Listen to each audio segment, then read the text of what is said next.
And we are rolling, and I'll just jump right in if that's okay. In Chapter 1 of Lyme, the first epidemic of climate change, what did you mean by ticks rising? What we're seeing around the globe today in the 21st century, and more or less starting in the 20th century, is ticks moving northward, moving up latitudes, even moving up mountains, up altitudes.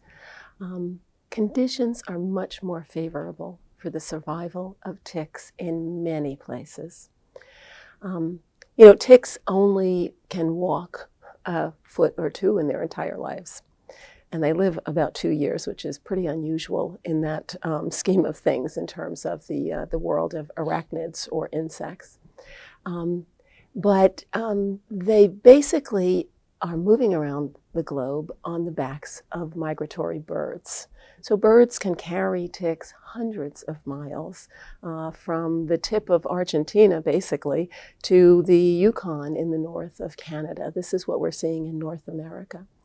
And the birds will stop along the way, pick up ticks, drop ticks. Now, this kind of thing has been going on for eons. Ticks have been picked up by birds hither and yon in Virginia, for example, dropped in Nova Scotia. But years ago, first of all, there was not as many ticks for a bird to pick up. Secondly, where it was dropped, it was much less likely for a tick to survive. Well, now, because of a warming planet, because of other ways in which we have adulterated the world, it's not just that things are warmer, things are different. That tick is going to have a much greater chance of surviving, of meeting the love of its life, of mating and laying some 2,000 to 3,000 eggs. So, there was a scientist who read my book before it came out, and I asked him to give me a blurb for the cover. And he's from Drexel University, a very esteemed scientist, and he described my book as macabre as a Stephen King novel, except that it's true. The earth is being blanketed by a scourge of ticks, and they are bringing with them many diseases. They are finding many more places to live, and we can correlate this with the ways in which we ourselves have adulterated the environment. In Chapter 2 of Lyme, the first epidemic of climate change, what did you mean by invisible assassin? Invisible assassin is a phrase that was in a letter written by a woman who had struggled with Lyme disease for some years. She was 31 when she wrote that letter. And like many people with Lyme disease, it wasn't caught early because we don't have very good tests to diagnose Lyme disease, nor is there a great deal of awareness in some places in the world.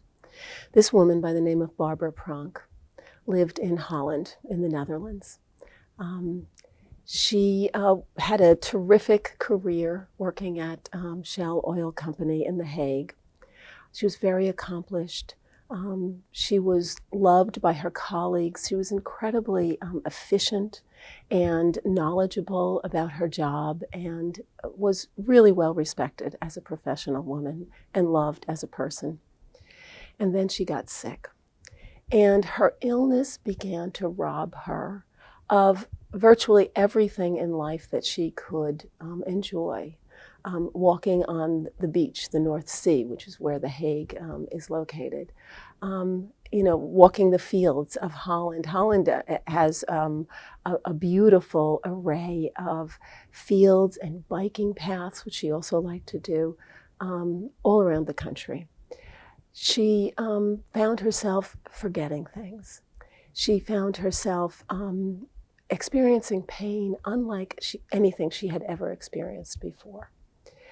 She went to some 30 doctors, and she was told that she had a whole array of disorders and diseases, perhaps, which is something that Lyme disease patients do experience. They're often told they have fibromyalgia, or they have rheumatoid arthritis, or they have chronic fatigue syndrome. They're told that they're depressed, that they're anxious. And Barbara was told some of these things. As she put it, in her letter, she said doctors told her it was all between her ears, which is a Dutch saying for, you're making this up, you're, inventing things. There's nothing wrong with you. So Barbara takes to the internet, as a lot of Lyme people do eventually, and she starts reading up on things that might be associated with her disorder. She had incredible light sensitivity, sound sensitivity, touch sensitivity, and she had had a rash. When she lived in Florida for a short period of time, she had gone there to perfect her English speaking because it was necessary in her job. And she remembers that she had a rash years ago. She didn't think anything of it when she was in Florida, where there is some Lyme disease, though not a lot, and again, not recognized to the extent that it should be when you go to a doctor. So Barbara gets sicker and sicker over time. She gets more and more discouraged. She's in intense pain. She drafts this letter in which she describes this awful experience that has robbed her of years of her life. And she sends it to members of the Dutch Parliament. She sends it to many journalists in the Netherlands. She sends it to her friends and her co-workers. And she ends it with that she's going to take her life. Barbara goes on to do that. She took her own life, as many people, some people, I'll amend that, with Lyme disease do. By one estimate, about 1,200 people in the United States commit suicide a year because of having Lyme disease.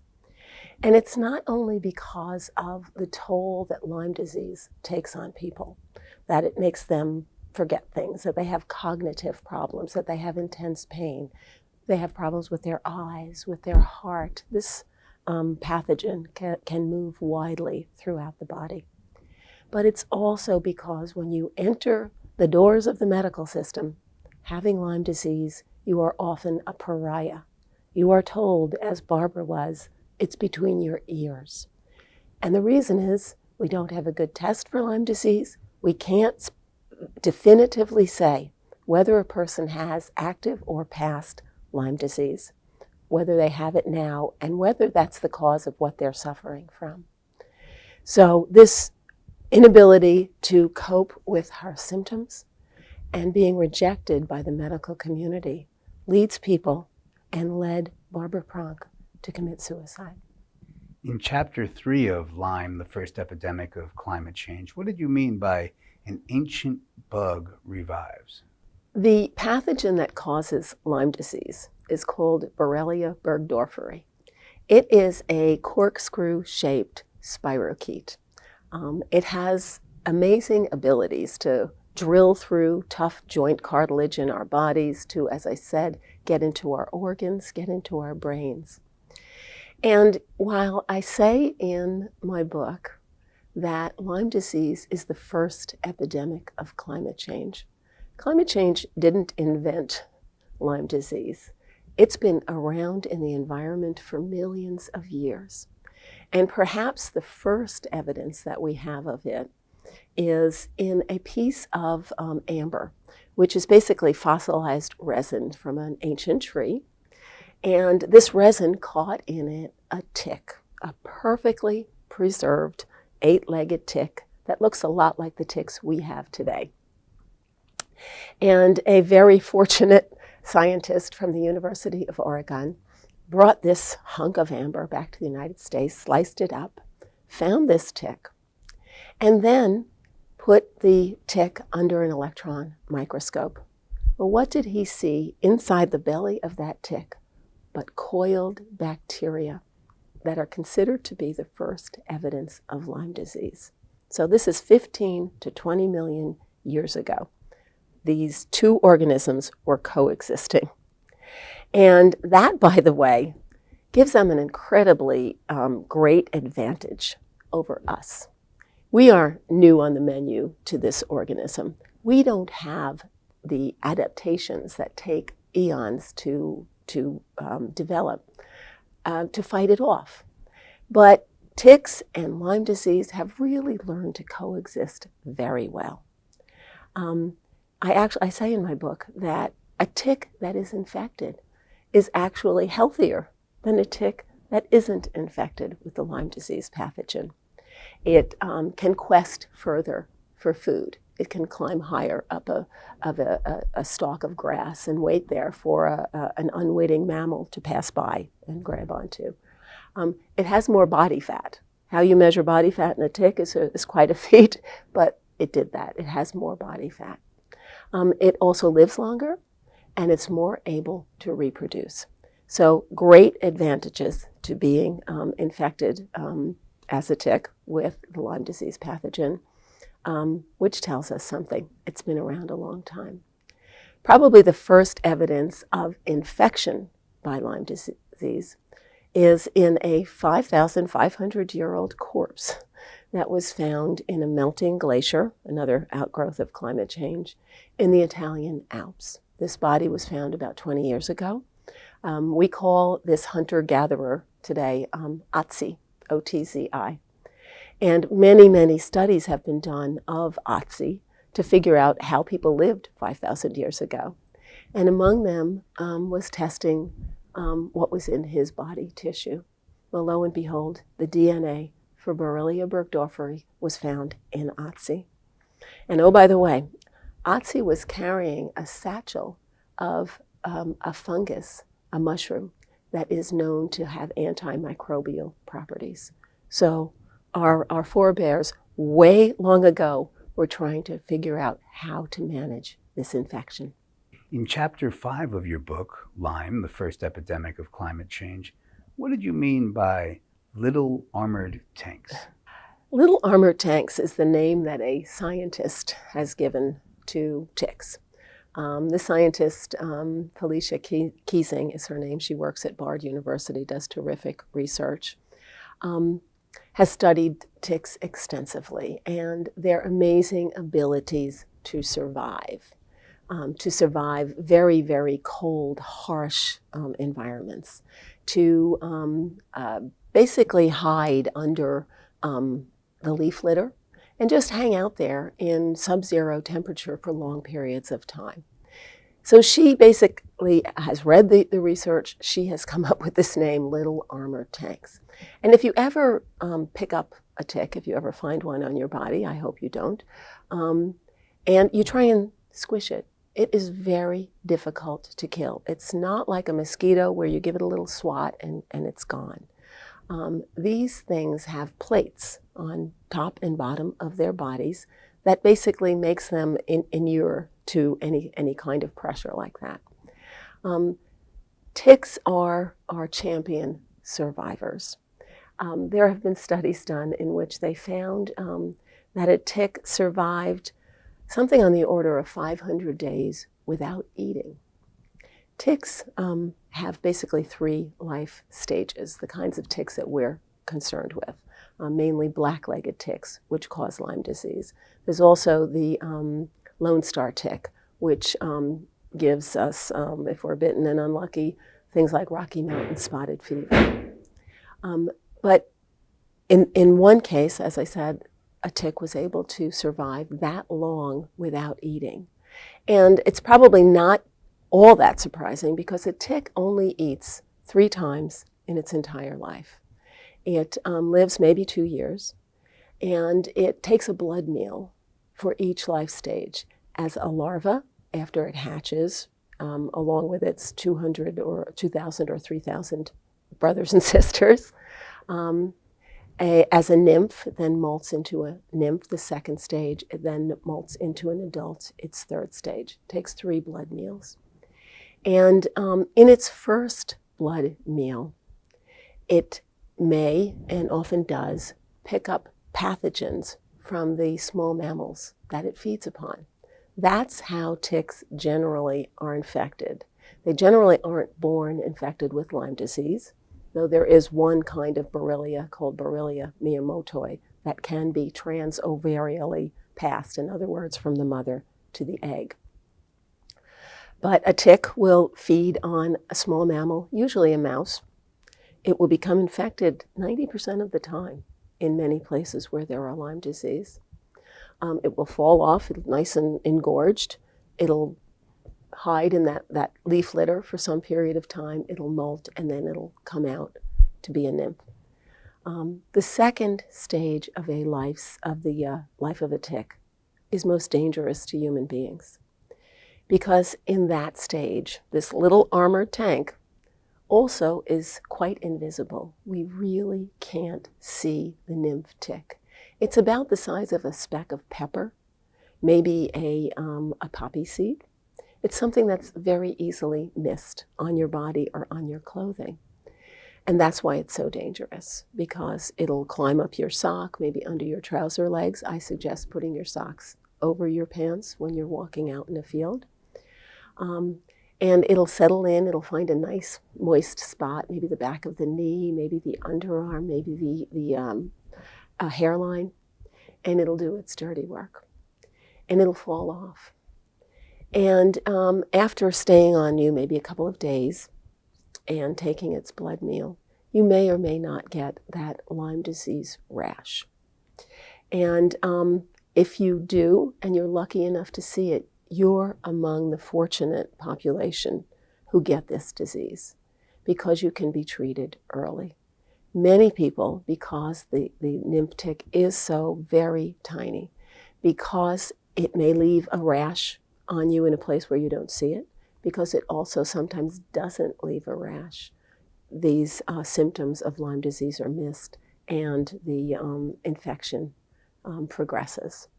But these little armored tanks are something to be taken seriously. In chapter 10 of your book, Lyme, the First Epidemic of Climate Change, what did you mean by Lyme takes flight? Well, in my chapter that I've called Lyme Takes Flight, I describe the ways in which ticks are moving around the planet. And, you know, we have archival data as to where ticks could live years ago. And for that, I thank scientists in general, who I have an incredible respect and affection for as a result of the studies I've done of Lyme disease. So, for example, in the 1950s, a scientist climbed an Alp in what is now Slovenia. It was then Czechoslovakia. And this scientist found that ticks couldn't survive any higher than 700 meters. Well, 50 years later, we're looking at this problem of ticks, and another scientist climbs another Alp in the same area of Eastern Europe and finds, lo and behold, ticks are at 1,100 meters. Something has changed in the environment. It's basically warmer at that 1,100 meters than it was in the late 50s when that first scientist went out. Well, we're seeing that also along the coast, for example, of Sweden. We have archival maps that showed where ticks could survive from 1943 to about the 1980s. They couldn't go any higher than the 66th parallel. That latitude was basically, stop, you won't survive any further north.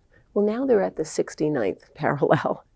They have moved about 200 miles in that period of time, from the early 80s to about 2010 or so. So we know they're moving. And we know they don't climb very well. They don't walk very far. They're moving on the backs of mammals, sometimes deer, but moreover, they're moving in the feathers and around the eyes, mostly, of birds, of migratory birds. We're finding ticks above the Arctic Circle in places where you would never expect to find them. We're finding people in a small town in Russia, in the Arctic Circle, who are testing positive for Lyme disease because birds have brought the ticks to those places, because the ticks are surviving. In chapter 8 of Lyme, the First Epidemic of Climate Change, what did you mean by not just Lyme?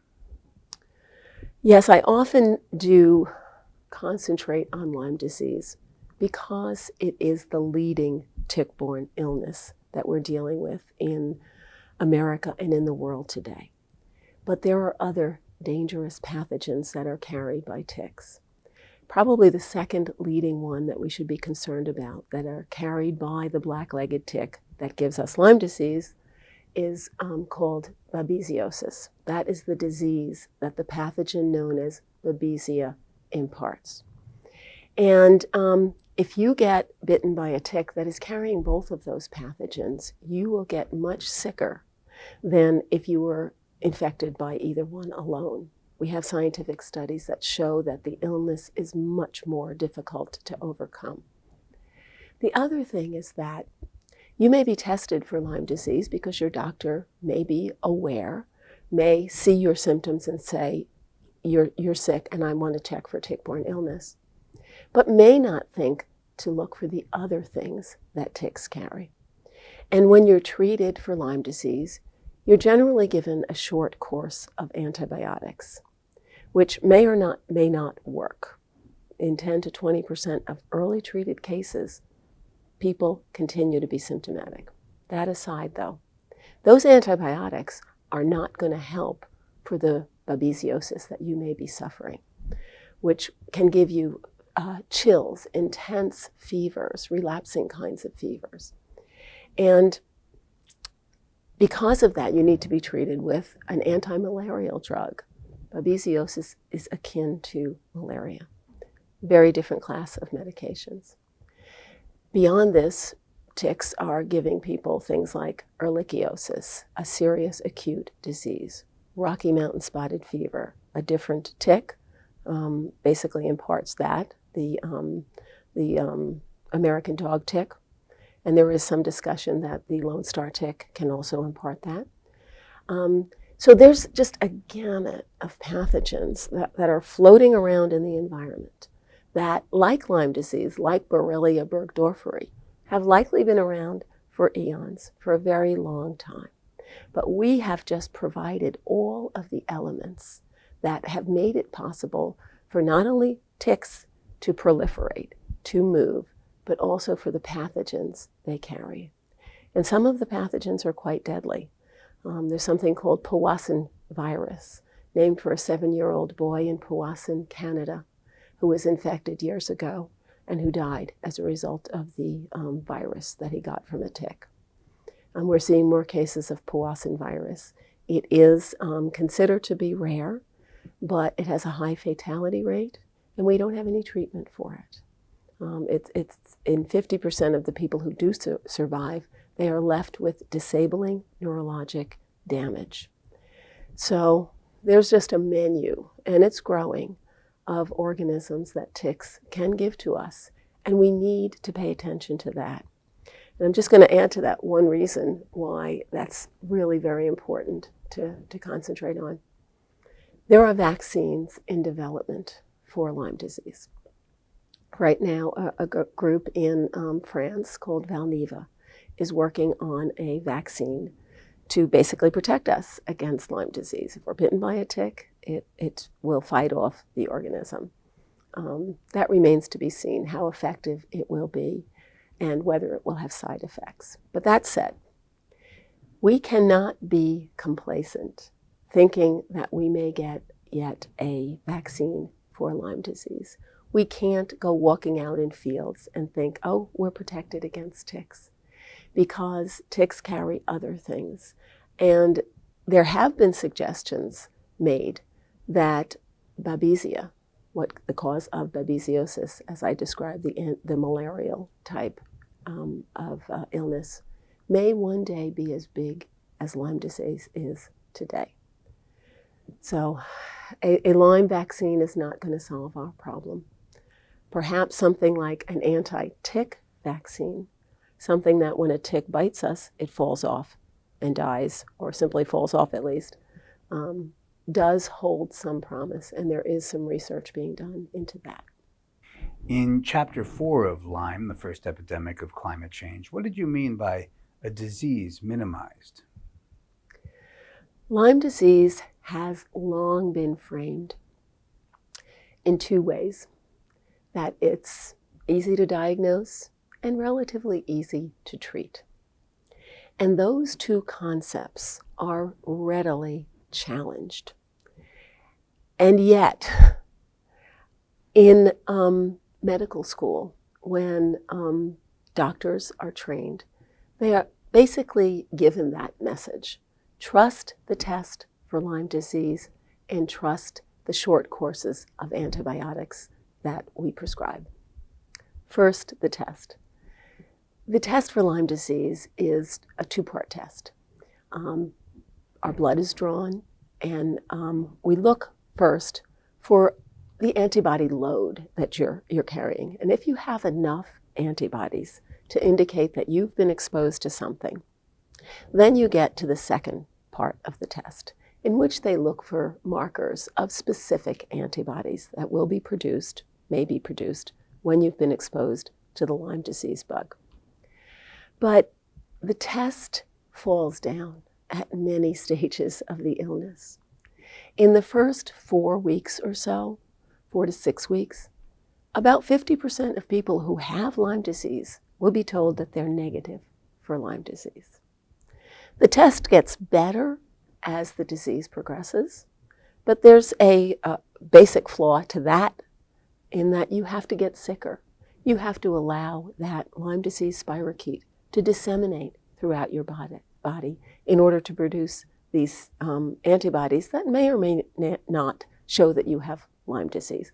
We really do not want to let this organism fester, to let it move throughout the body any longer than it should.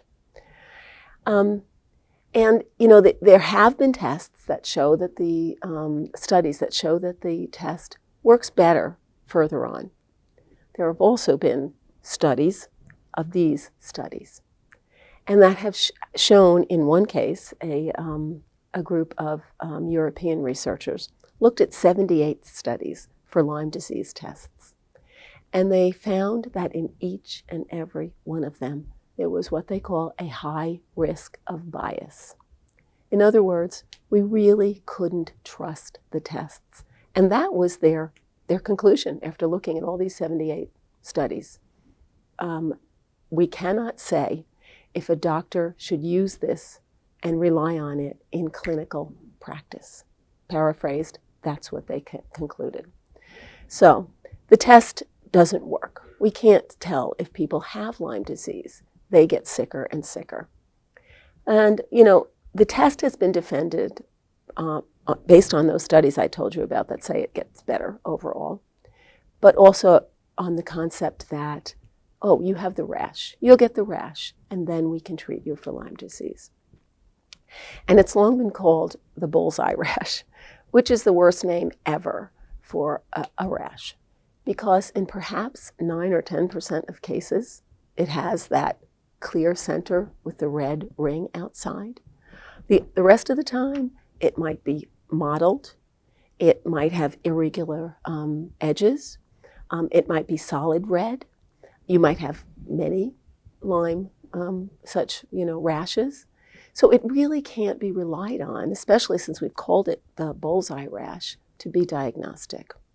So that's one of the main problems. Then we get to treatment for Lyme disease. And we have been told, doctors have been told for many years, for a couple of decades, to treat Lyme disease with short courses of antibiotics, basically 10 to 28 days. And the conclusions that the people who have written the Lyme disease guidelines have made is that in almost every case, that Lyme disease spirochete will be obliterated from your body. Not so fast.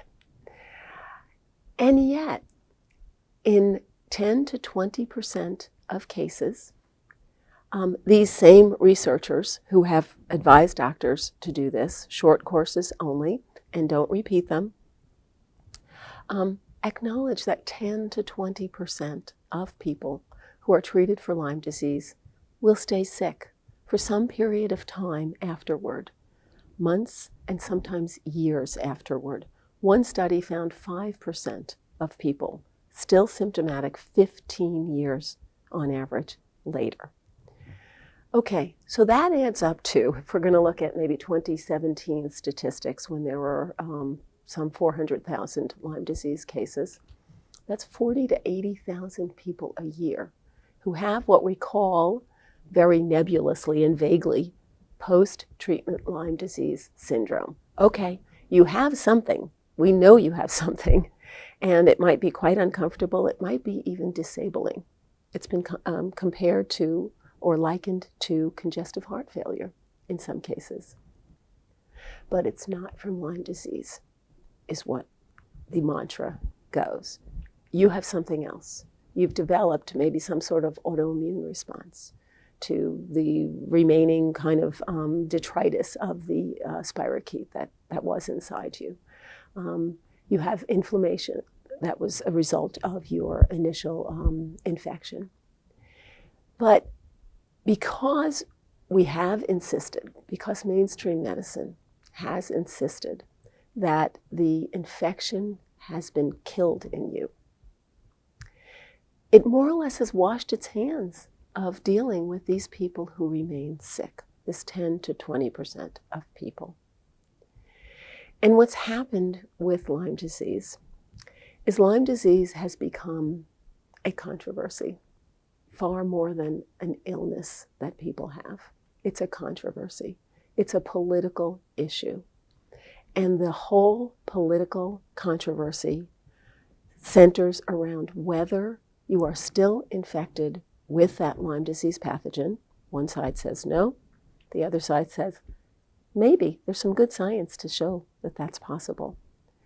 But because there is this disagreement, and because the mainstream side that says that spirochete is dead, has the power, has the influence, has the connections with the New England Journal of Medicine, with the U.S. Centers for Disease Control, with the National Institutes of Health, with major medical journals. That is the prevailing dogma. And that dogma minimizes Lyme disease. We have to do a lot more work to find out how to treat Lyme disease. We're not treating it well enough. We're not treating it early enough. So that is why I say this is a disease that has been minimized terribly for a very long time and at great cost to many people. In Chapter 7 of Lyme, the first epidemic of climate change, what did you mean by an indestructible pathogen? An indestructible pathogen is obviously a reference to Borrelia burgdorferi and its ability to persist. This goes back to what I was saying about, is Lyme a chronic illness? Does that spirochete stay in your body? And there is a lot of evidence. There are studies being done within the last 10 years and currently that show that the everyday antibiotics that we apply to Lyme disease leave a certain number of surviving bacteria behind. And the ways in which that they're showing that Lyme persisters can survive possibly in the human body is by, first of all, taking the Lyme disease bug, putting it in a petri dish or a test tube, and dousing it with the frontline antibiotics that we use every day, as well as many other antibiotics in the FDA library. And we're finding that often many of these persisters live another day. We have also conducted experiments at the University of California, Davis, for example, where mice have been infected with the Lyme disease pathogen. We wait a while, we test them for the pathogen, we see if they test positive. Sometimes they do, sometimes they don't, as with people. We've also done this with monkeys at Tulane University. There's a terrific researcher there by the name of Monica Embers who's done some breakthrough work, infecting monkeys with Lyme disease, testing them, finding that sometimes, just like with human beings, they don't test positive even when we know they have been infected.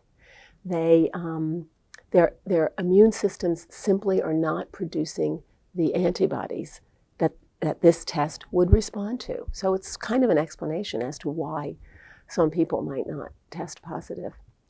But then in these mouse experiments, in these monkey experiments, we give them the frontline antibiotics that we give to people. And we wait a while.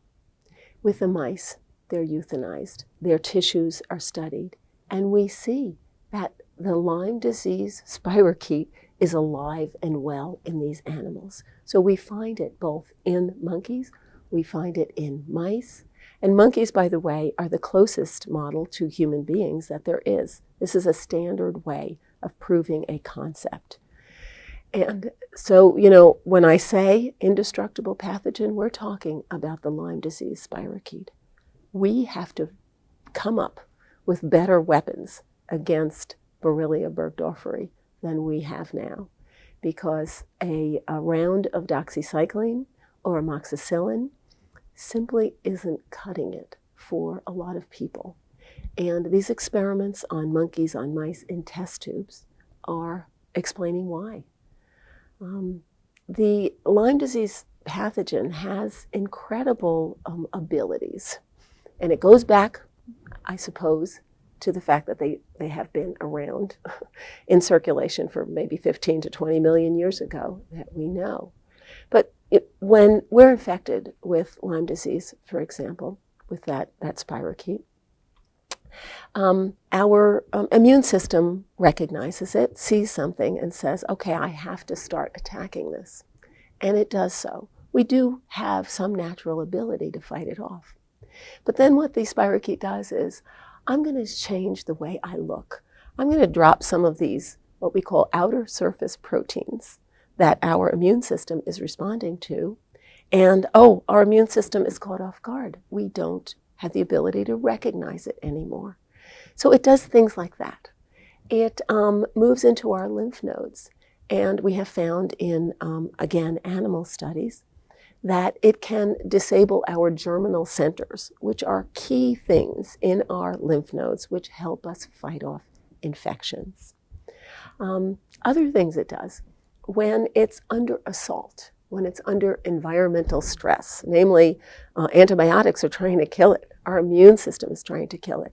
It says, okay, wait a minute, I'm going to go into hiding. I'm going to change the way I appear. I'm going to go into this little round body form. Maybe I'm going to go under these things called biofilms, and I'm just going to hang out there. And I'm going to wait for the coast to be clear. And, we don't know how long each and every one of these organisms hides under these things or stays in these shapes, but we do know that they reemerge after a period of wellness. And we see this in mice, we see this in monkeys, and we certainly see this in people. They feel better, and then maybe months, maybe years later, they become ill and symptomatic again. In chapter 11 of Lyme, the first epidemic of climate change, what did you mean by a Lyme-free world? A Lyme-free world is certainly something that I greatly wish for. I don't think that we're ever going to get to that point. Certainly not given the conditions that we have to deal with today in terms of so many ticks out there and so many pathogens, but also in terms of where the research is. We need to do a lot more research and spend a lot more money to figure out how to tackle ticks in the environment. We have done very little to prevent this from accelerating. Year after year, the toll from Lyme disease in the United States and in many other countries, in France, in the Netherlands, in Russia, in China, in Australia, the number of people who are affected by this is going up. So there's no evidence that, tucking your pants into your socks when you're in a field is working to the extent that it should. I'm not saying don't do that. Take every precaution that you can. Don't walk in tall weeds, for example. Don't even brush up against them. Wear light clothing. Wear clothing that is impregnated with something called permethrin. This kills ticks. They land on your sock. If it's impregnated with permethrin, they die. It's not even just a repellent. So we need to do a lot more research on how to prevent Lyme disease. We have tools in our arsenal. Something called newt ketone is a natural substance that is found in different places in nature, in particular in grapefruit seeds, I believe. And people have been fighting for a long period of time. Let's put this stuff into soap. And experiments have been done, and it will kill any ticks on you. So you use this stuff, it's a harmless substance. And after you come in from outside, you shower, and you don't have to worry about ticks. You don't have to worry about ticks on your children. But we don't have these basic things in our arsenal of weapons against ticks. They are doing some studies in New York right now in which they're putting out these little boxes. And basically a mouse is invited to come into this box because it's going to get a tasty treat when it comes through this little, I call them car washes for mice, because when they pass through the box, they're doused with a little bit of a substance that will kill ticks on them. And as I said, mice are the prime reservoir for Lyme disease. So if we can stop ticks from biting mice, we can stop that cycle of Lyme disease in the environment. As part of that same experiment where they're putting these little bait boxes out into backyards in several hundred properties, they're also spraying the properties with a fungus, and it's a fungus that kills ticks. Again, it's a natural organism, and it's not going to be harmful to us, and it will kill ticks. But this is very expensive, this kind of treatment for properties. And the other thing I've mentioned beyond questioning whether this is really practical is that the research that's being done is being funded largely by nonprofit organizations. Nonprofit organizations that raise money for tick-borne research are stepping into a huge breach. Government has, for way too long, and this is starting to change, but way too long, just sort of abdicated its responsibility for this. The National Institutes of Health last year spent about maybe $60 to $100 per case of Lyme disease. It's the second leading infectious disease in the country. At the same time, it spent well over $100,000 per case of HIV/AIDS. I'm not saying that that is not an important area to research, but we largely have answers to HIV/AIDS. We have a test, we have effective treatments. With Lyme disease, we have neither. So we really have to get to the point where we're spending the money on a huge scale. About, I guess it was 4 years ago, when the Summer Olympics were on in Rio de Janeiro, the Zika virus emerged. It was a mosquito-borne illness. And babies were found to be born with horribly deformed heads by virtue of the fact that their mothers had been bitten by mosquitoes and infected with the Zika virus. This caused huge and, rightfully so, response and concern in many countries and in the United States. And then Zika arrived in Miami, and we had some cases of Zika. And within short order, within 6 months, Congress allocated $1.1 billion for Zika. That is amazing. Somehow, mosquitoes, things that fly, are much scarier than these tiny little things that hide in the grass and get you when you're not looking. And that's been the story of Lyme disease. Very little research money for Lyme disease, a lot for mosquito-borne illnesses like Zika, like West Nile virus, $2,000 per case. Now, I don't think many people know victims of Zika virus in the United States, even of West Nile virus, but almost anybody can point to someone who they know who has had Lyme disease or they themselves have had Lyme disease. Other ways we might tackle Lyme disease, might get to a Lyme-free world, is through a vaccine that might attack ticks themselves, an anti-tick vaccine. Again, not enough money is being spent on this. Most of the major research right now is going on in Europe, where a consortium of countries have gotten together, put money up, and they're trying to find a way, the specific molecule that they can target in a tick that'll make it detach from a person or die. So we're several years, probably 10, 20 years even, away from that coming to fruition. A lot of the basic research for that has been done in the United States, but it has sort of sat on a shelf. We have found, for example, ways in which tick saliva helps Borrelia burgdorferi to move from the tick to human beings. If we understood how to stop that from happening, we would get to the point where we might have an anti-tick vaccine.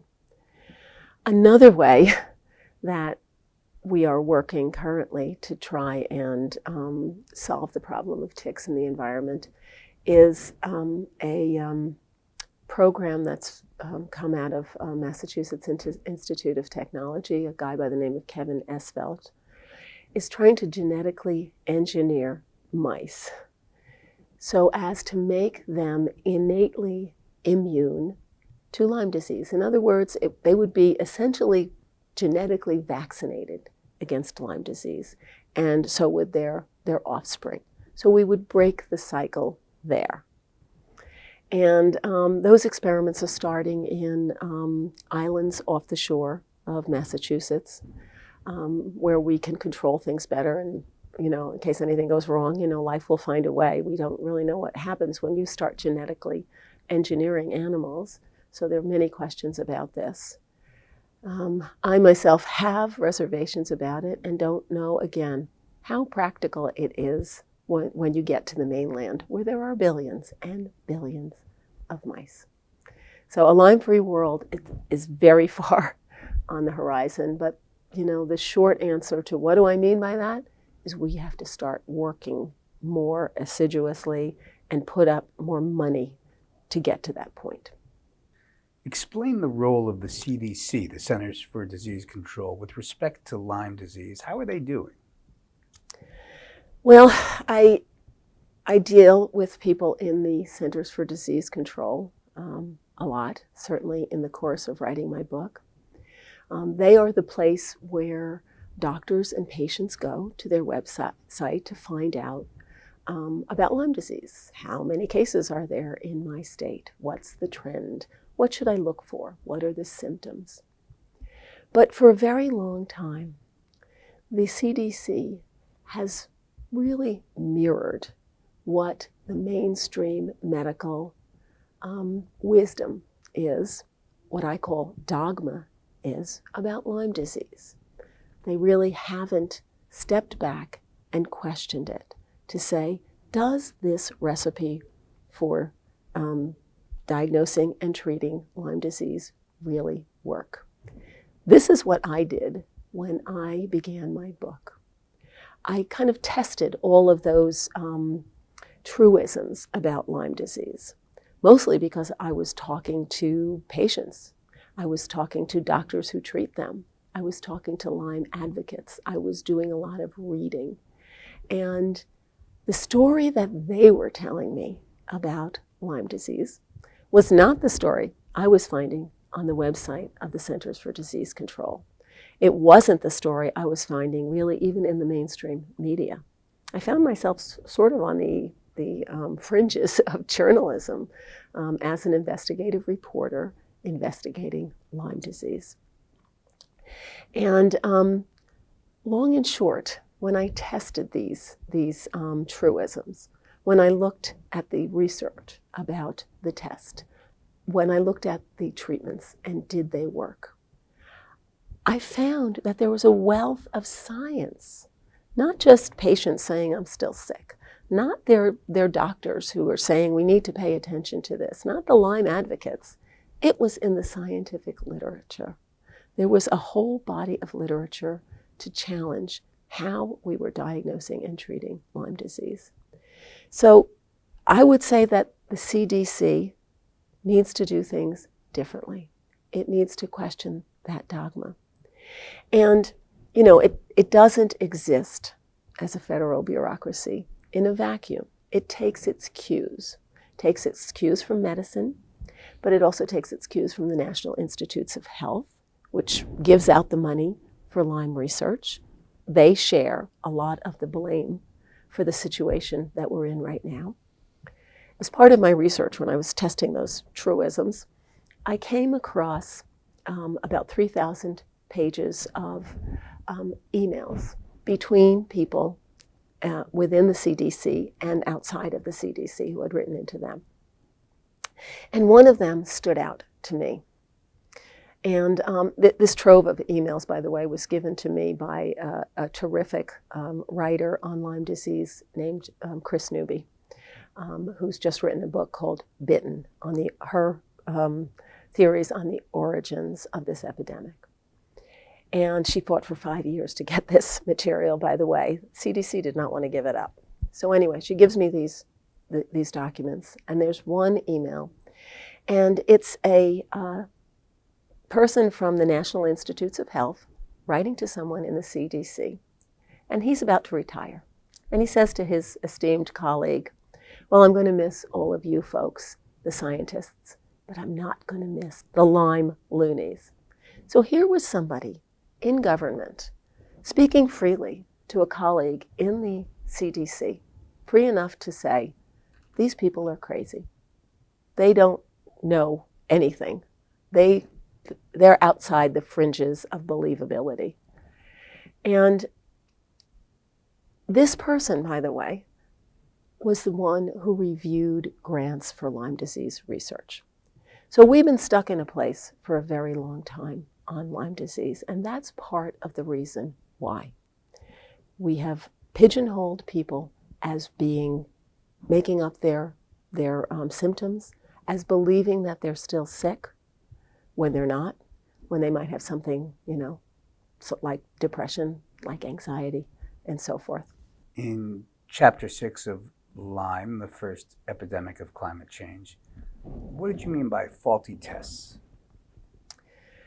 Well, as I explained, I think, we have relied on one test, really, to define Lyme disease, to define who has Lyme disease and who doesn't.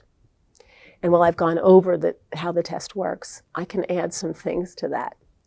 Among the flaws of the test is, if you test positive, if you're lucky enough to test positive for Lyme disease, and then you get bitten again after being treated, hopefully successfully, a doctor will test you, hopefully. And the doctor will not be able to tell whether this is an old infection or a new infection, particularly if it's later on in the infection. And when I studied the Lyme disease test and how reliable it was, I looked up in the entire medical literature overdiagnosis of Lyme disease and underdiagnosis of Lyme disease. And this whole spate of papers, of studies on the overdiagnosis of Lyme disease began with one of the leading researchers in Lyme disease, a guy by the name of Alan Steer, who really found the disease in the late 1970s in a coastal town called Lyme, Connecticut, who wrote a paper, who did a study that found that half of people who were diagnosed with Lyme disease didn't actually have it, relying, of course, on the way we test for it. That led to about 30 other papers. Overdiagnosis. We're overdiagnosing Lyme disease. We are treating people for Lyme disease when they don't test positive, but the doctor sees the symptoms and says, I think you have Lyme disease, I'm going to treat you. That's against the rules, by the way. For a very long time, the CDC has said, and the mainstream guidelines say, you must either have the rash or you must test positive for Lyme disease in order to be treated. So I said that there were 30 studies that were done on overdiagnosis of Lyme disease. Now, if you're wrongly diagnosed with Lyme disease, you're given a short course of antibiotics, and usually you recover. How much risk is there to a short course of antibiotics? Not much, really, because we do it all the time. But the risk of not treating a case of Lyme disease is enormous. It could lead to lifelong disability. It could lead to cognitive problems. It could lead to heart problems. On the other side, I could only find 6 papers on the underdiagnosis of Lyme disease, and that's what we need to be concerned about. So the message that has gotten out to doctors is, don't falsely diagnose. Trust the tests. And for doctors, Lyme disease is, they'll tell you, a serious disease. It's a prevalent disease. But they have, for way too long, trusted the test in lieu of their own judgment. They need to start using their own clinical judgment as Lyme specialists do. There is this core group of doctors, and they're called Lyme literate doctors, which the mainstream really objects to because they consider themselves Lyme literate as well. But these are the doctors who are trying to figure out Lyme disease. You know, medicine is often as much art as it is science. We have to try things. We have to see what works for particular patients. But the doctors who have taken license to do that, who have used their judgment, have often run afoul of state licensing boards. About 50, by one estimate, physicians nationwide have been brought up on charges before what we call in New York State the Office of Professional Medical Conduct because of the way they treat Lyme disease. And usually it's because they've given longer courses of antibiotics, among the safest drugs we have. And this has also sent a message to doctors. Not only don't wrongly treat it or falsely diagnose it, but steer clear of complex cases of Lyme disease because we don't know what to do with them. They haven't been told what to do with them. We haven't done the research on complex, long-standing cases of Lyme disease, and nor do doctors really want to touch it. We have to deal with that situation. We have to change that picture to make it possible for doctors who care, who want to treat for Lyme disease, to do so. In Chapter 9 of Lyme, the first epidemic of climate change, what did you mean by childhood lost? CDC statistics show that children from 5 to 14 years old are the most frequently bit population out there among age groups, especially boys 5 to 9 years old. I have interviewed many parents whose children have lost months and years to Lyme disease. Guidance counselors tell me this. School nurses tell me this. Everybody but mainstream medicine seems to know that Lyme disease can cause lasting, severe effects that aren't something else, but they are Lyme disease, or they began with the bite of a tick. And in that chapter, I tell stories of children who have experienced this sort of thing. A young girl who was 6 years old in Fossil, Oregon, where Lyme disease wasn't well known when she was bitten in the 1980s, although there was, I found, a scientific study that found the ticks, that found the organism right there in the area of Oregon where she lived. And she had trouble getting diagnosed. She had trouble getting treated. Her parents, at one point, had to flee their home with her because her doctors wanted to treat her for leukemia. And at that stage in the evolution of medicine, being treated for leukemia was pretty much a death sentence for a child. So they fled with the Child Protective Services on their heels. They eventually were able to come back. But they went they tried many different things to deal with what was ultimately deemed to be a case of Lyme disease. And they ended up at the University of Texas, where a researcher was studying hyperbaric oxygen therapy for Lyme disease patients. This is something that is still used today, particularly and most recently in combination with antibiotics and with some success. And anyway, she had a 90-day course of intense treatment a couple of times a day with hyperbaric oxygen therapy, and she recovered. She didn't recover to the point where she got all of her functioning back. Today, she is still in a wheelchair, but she got her life back. The damage had been done to her body by virtue of Lyme disease. She's still in a wheelchair, but she rides a horse. She lives on a ranch. She hosts a bed and breakfast on her family ranch, where she's told about 30,000 people her story of Lyme disease. I also tell of other children who have had serious cases of Lyme disease. There was a young boy by the name of Troy, who at 10 years old was diagnosed with Lyme disease, briefly treated, relapsed about 6 weeks later. He got to the point where he couldn't get out of bed. He was hospitalized a couple of times, sent home with psychiatric medications, not treated for Lyme disease. Eventually, he was treated by one of these terrific Lyme literate doctors by the name of Dr. Jones.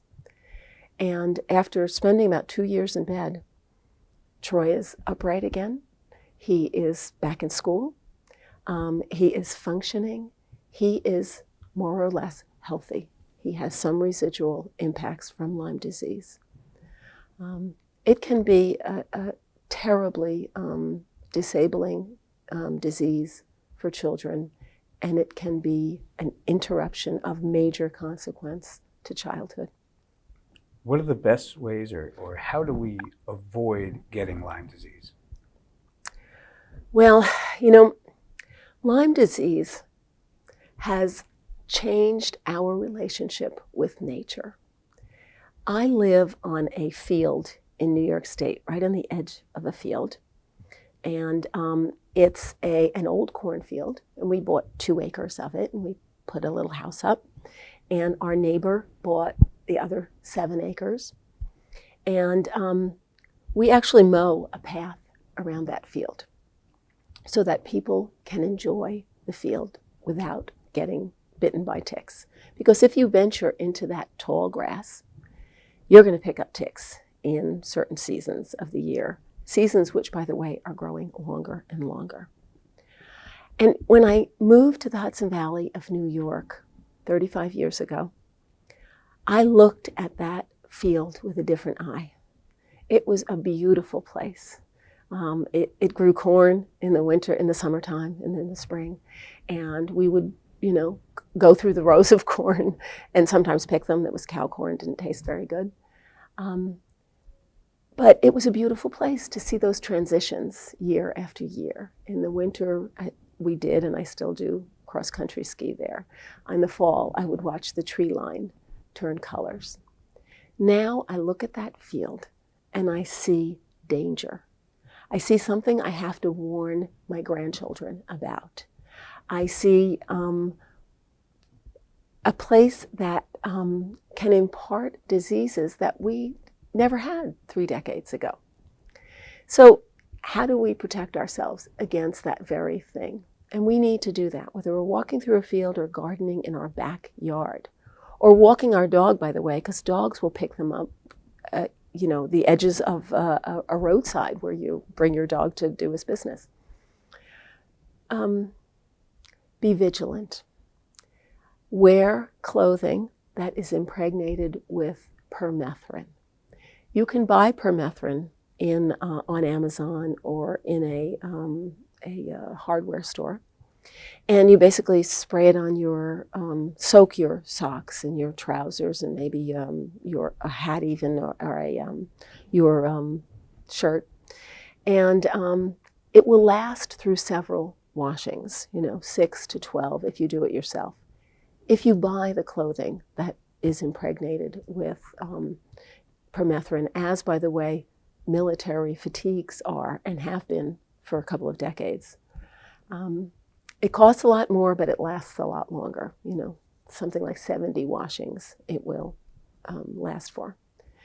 And this stuff kills ticks on contact. It doesn't just repel them.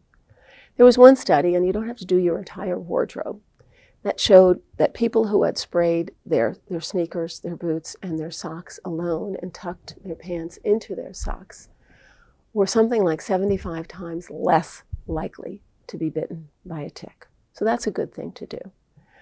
I also treat the periphery of my property with an all-natural kind of compound. I think the main thing that's in it is rosemary oil, but there are a number of different natural compounds that you can ask a pesticide applicator to put on your property, or you can buy yourself. You have to check yourself after you come in from being outside. Check your clothing, wear light-colored clothing so it's easier to see. Throw your clothing into the dryer for 15 minutes. That will kill ticks. Take a shower. Just be careful. Stay in the center of trails. Don't brush up against grass. We have to be really careful and vigilant against ticks if we are to remain healthy in the world in which we live today. I would also say that if you are bitten by a tick, you should be aggressive. If you think you have Lyme disease, go to your doctor. If your doctor says, I want to wait for the test, but you have symptoms, you have fever, you have chills, you have flu-like symptoms in the summertime when the flu is not prevalent, say to your doctor, what's the harm of giving me a course of antibiotics? I want treatment. I want treatment for my child, because it's much riskier to withhold treatment than to take a short course of antibiotics. You have to be your own advocate these days.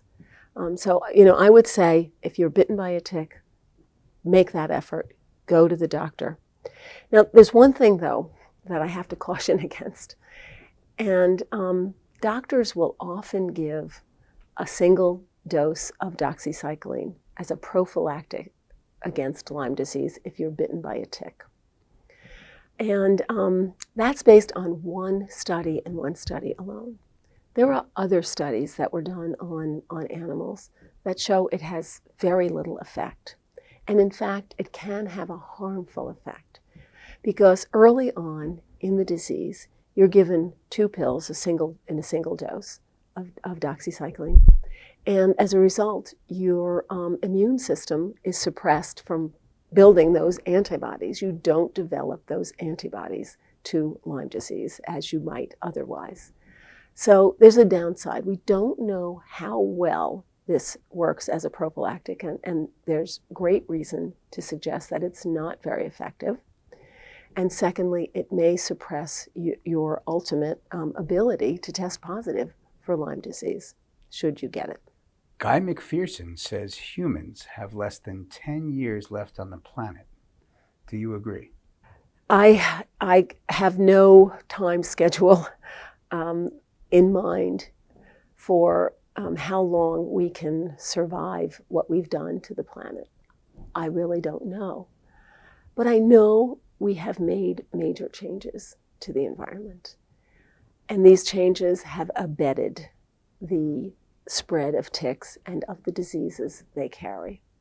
And it's not just that we've made the climate warmer by putting out all these fossil fuels into the atmosphere.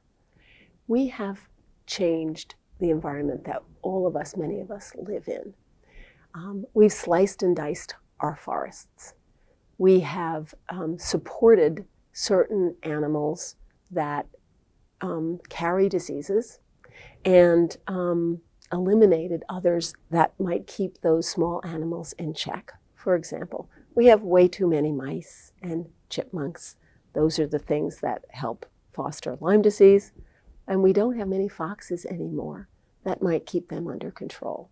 We have a lack of biodiversity more broadly, not just about Lyme disease, but about other things as well.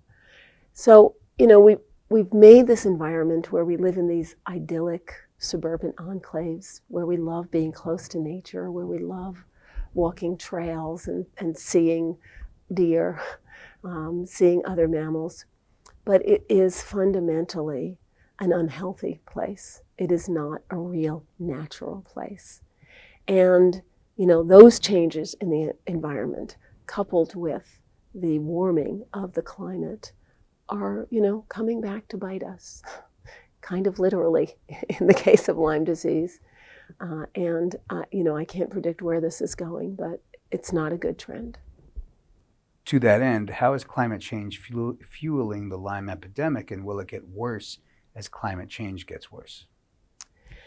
Well, if we look at the numbers of cases of Lyme disease and of tick-borne illness, we are seeing them go up substantially.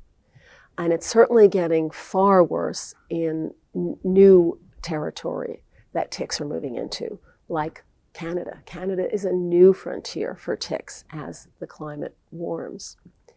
So it is going to continue to get worse. We know that. That is the trend we are seeing year to year. France had a 100% increase in Lyme disease cases from last year to this year. There is some suggestion that climate change may make some areas unsuitable for ticks, that it may be too hot for ticks to survive in some areas. We haven't seen that happen yet, though. It's been suggested in the scientific literature that it'll just be too hot. Black-legged ticks do not like heat. They dry out in hot sun. This is why they stay in the leaf litter at night, in the shade, and they come out during the day, but they can only stay there a little while, and then they go back down. So, we haven't yet seen the evidence that populations of ticks are dropping in some places, but there is one interesting thing we're seeing. And there's something called the Lone Star tick, which, as I said, can give you ehrlichiosis. It carries ehrlichiosis. It also can make you allergic to meat. We've discovered that in just about the last maybe less than 10 years.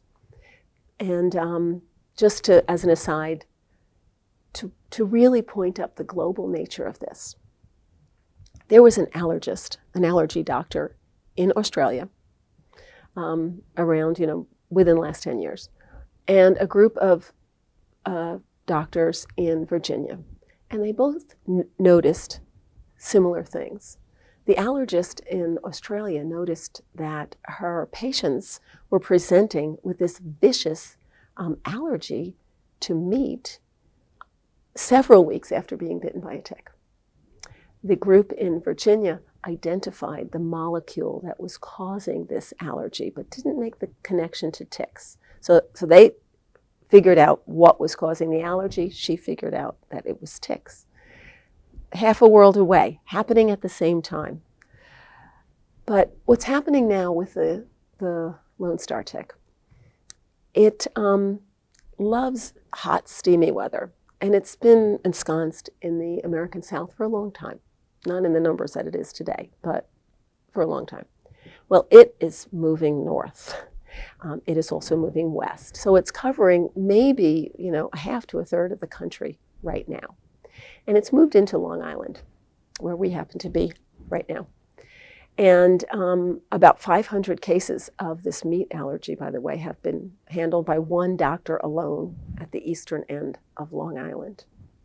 So there's lots of Lyme, lots of these Lone Star ticks. But in recent years, the number of Lyme disease cases has started to go down as these Lone Star ticks move in. And scientists are starting to question, and they want to do studies. are the Lone Star ticks going to move the black-legged ticks out? Are they going to suppress numbers of Lyme disease cases and other cases of babesiosis and other things that black-legged ticks carry, or not? This is an indicator of what the future may be as the Lone Star tick moves. We have to just wait and see. But there's a lot of, things in play. It's a dynamic situation. What should you do if you find a tick on you, and what's the best practices for removing it? First of all, you need to remove ticks as quickly as you can. Don't say, I'm going to go to the doctor tomorrow, and ask the doctor, what is this and what should we do about it? Have on hand special tweezers to remove ticks. And generally, the ones that are recommended, that I recommend, have very long, thin pointers. And what you want to do is get that tick right at its, for lack of a better word, the neck. This would be the body. It's stuck into your skin with these mouth parts. By the way, it has these two spear-like things that go like this, back and forth, in order to break through your skin.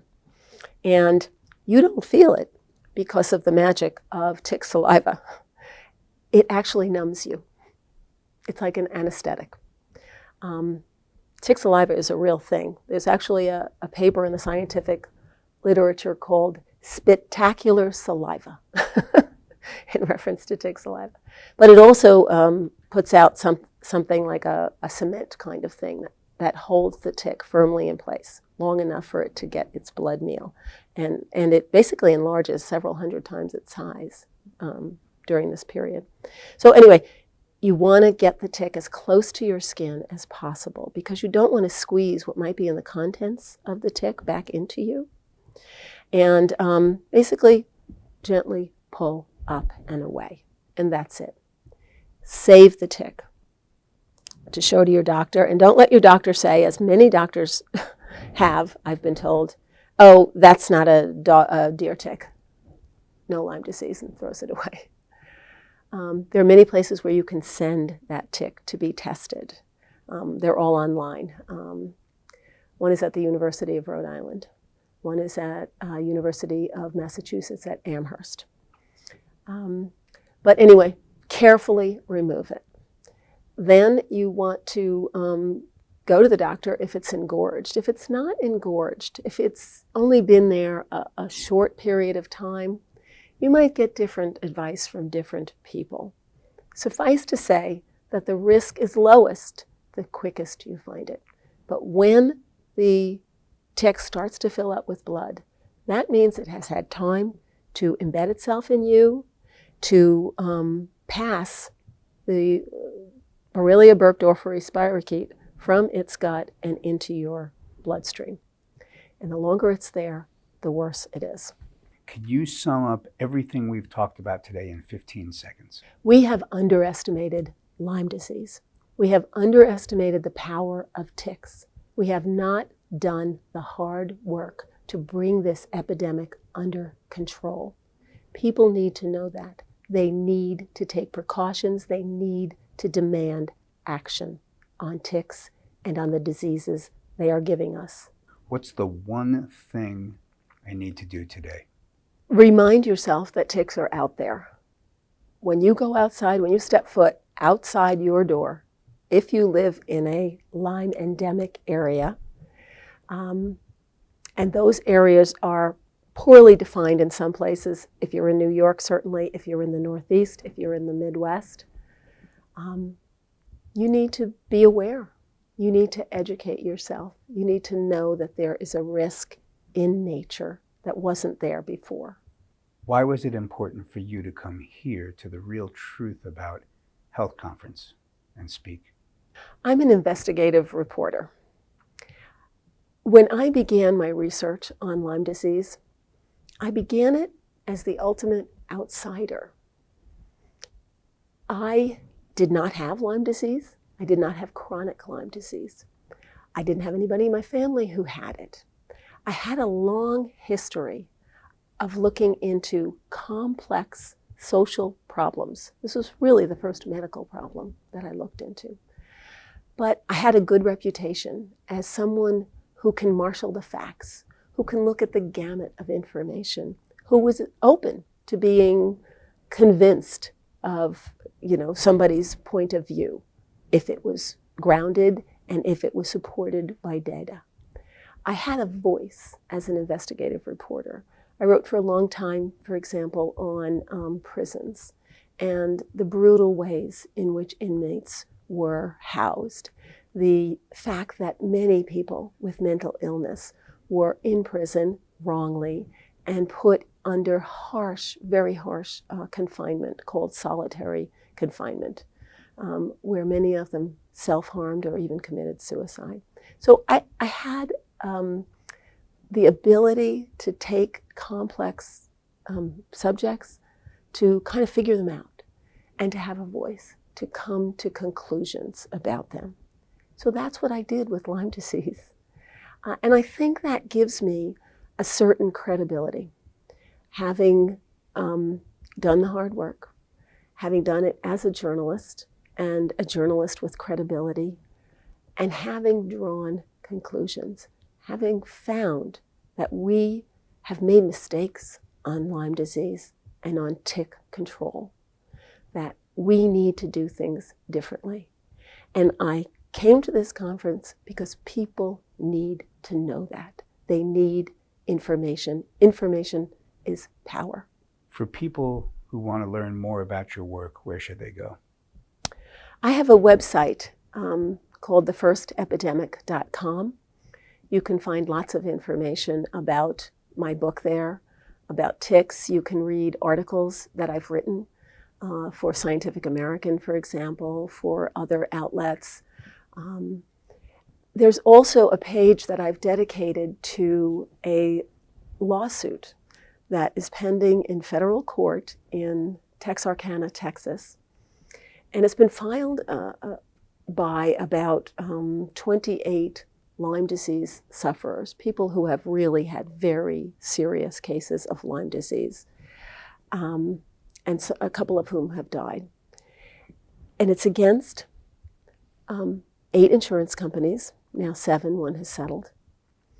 It's against 6 of the major researchers who basically came up with the conclusions that we have followed wrongly. It's also against 7 major researchers who have more or less authored the dogma that pervades Lyme disease, that it's easy to diagnose, easy to treat. And it's also against the Infectious Diseases Society of America, the major infectious disease physicians society that has written and promulgated the guidelines of Lyme disease. And basically it says that these folks conspired to deny care to patients with Lyme disease, that the insurance companies didn't want to pay for it, that they hired some of these doctors to come up with their own guidelines for reviewing claims, that they themselves in some cases reviewed claims and almost always denied them, that money may have been at the root of this problem, namely to not pay for care for Lyme disease patients. But anyway, this Lyme disease lawsuit has been around for 2 years now. It was filed in 2017. It has not been dismissed or, killed by the judge. So there's every reason to think that something's going to happen on it, that there may be a trial. As I said, one of the insurance companies has settled, though we don't know what for, whether any money was paid, or if so, how much. But if that lawsuit has some success, it could change how Lyme disease is viewed in the medical community. It's a real test of the way we treat Lyme disease. It's not the ultimate test, but it's an interesting development. So anyway, you can look at that on my website, and you can write me through my website. Tell me what you think. Tell me what your questions are. My email address is all over it.